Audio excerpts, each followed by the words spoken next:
Continuing with our theme of videos, budgeting methodologies become extremely important for all students. Now, this is a topic that is covered widely in management accounting, performance management, advanced performance management. CMA, there is a whole subject related to this in part 1.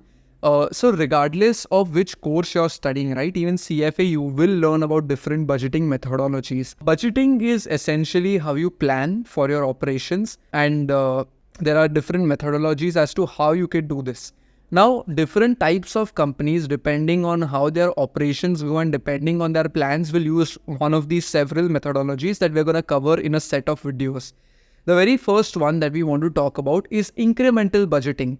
Now, before I even talk about incremental budgeting, I'm sure the name in itself is quite self-explanatory, where what we're basically doing is we're looking at the current period's budget and we're adding incremental percentages to our existing budget and getting it updated for the following year. So what would usually happen in an incremental budget?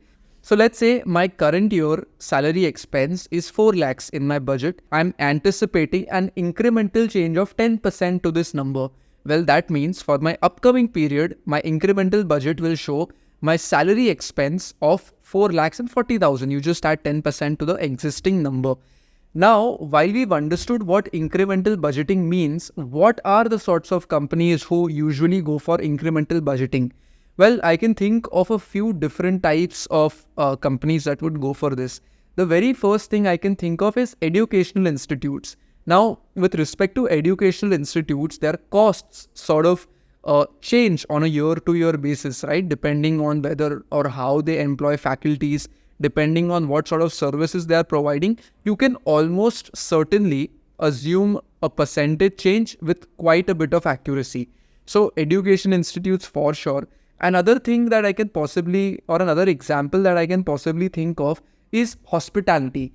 Now, when I talk about hospitality, think of any hotel, right? Taj is a very popular hotel, and rather they're a chain of hotels that are all across India. And now when it comes to Taj, it is certainly easy for us to determine how much their expenses and other related costs and things of that sort are going to increase by. For example, I can reasonably assume that the cost, or rather the salaries of my employees, are going to go up by X percentage. You can sort of determine the hikes in advance. You can also make an assumption around the electricity. You can make an assumption around, the customer cost per room.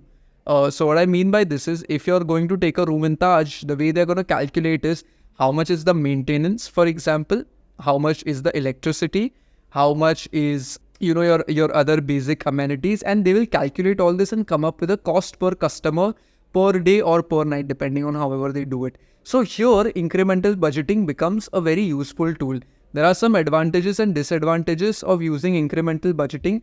The very first advantage is that it is very easy to compute. Like I already told you, just add the percentage to your current year and your budget is ready. So it is very, very easy to create and very easy to implement. However, there are also some disadvantages. Disadvantages will mainly stem from things like budgetary slack. Now, if you don't know what budgetary slack is, let's say that I'm a manager and I'm going to get evaluated on my performance, right? So if I am anticipating a 10% change, I would rather show it as a 15% change. So that 5% additional that I'm putting in as a manager is budgetary slack. I am sort of giving myself a cushion ki chalo, my limit is 15%. If I come in at 10%, great. But I still, even if I end up at 12 or 13%, I still have some cushion. So these are the problems with incremental budgeting. There are also some other advantages and disadvantages. Again, another advantage that I can think of, guys, another thing that is probably an advantage is the sort of stability that this sort of a budget will provide you. Again, if you're going from period to period, let's say this year 10%, next year maybe 15%, there is a sort of stability in preparing a budget of this sort. Another potential disadvantage that I can think of is how difficult is it to procure data. If it is extremely difficult to procure data and make assumptions, then obviously you will not be able to come up with a budget that's appropriate. Secondly, you will not be able to come up with the budget in a timely manner. If it takes me too long to come up with data, I might not have budget ready in time or a budget that is accurate. So guys, this is essentially incremental budgeting. Let us know what you think of this concept in the comments below. And if you have any suggestions for us to cover in future videos, let us know.